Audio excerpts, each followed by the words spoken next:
I love the story. I mean, I'm looking at it and I'm like, how many years has this guy spent building this? It's like, and why is he choosing me? 5 years, that's very short.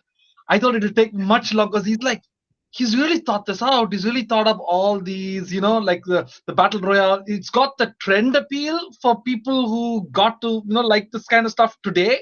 And that's like 5 years ago, that was ahead of its time because battle royale is famous now. So the first point is nuance. So essentially, when I'm reading the book from the first, say, 3 pages itself, it's really good. It drags you in. So because it's got the sci-fi futuristic setting, it's got this really. I came to know that much later in the jet, where the walls just ripple and they disappear, and then we come to know it later in the AI area where Urbo has got these different clone effects, everything. So you got all the sci-fi angles going there for you, a very Isaac Asimov kind of a thing. So I was like, that's really cool.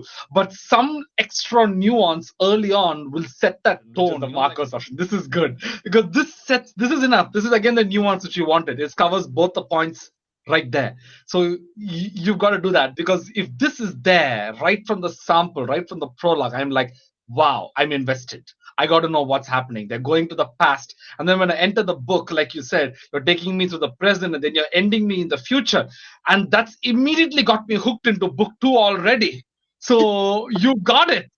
You got it done. There's the past, there's the present, there's the future, and there's all of it happening in this world. And the best part of all is the African culture because I love African culture, and I don't know enough because there are people coming up with all sorts of weird speculations and alterations to African culture. In India, where I am, I know my culture, and I know, say, the pop culture of what they showcase abroad, but authentic African culture, we don't know it. It's showcased in some series, some movies, but we don't know which ones because life is fast paced and we're watching 10 different things at the same time.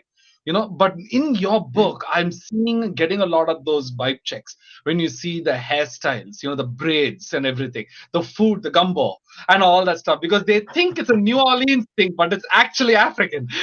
So it comes from there. It all comes from there. So I really liked all of that, created that vibe. And one of the things that I thought was missing was the fashion.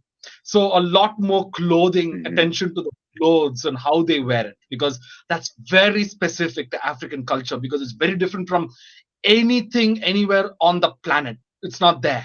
In fact, that inspired everything else. And music. I've not heard music yet. So if you can come up with that, I think it'll be like, wow, that'll set everything together.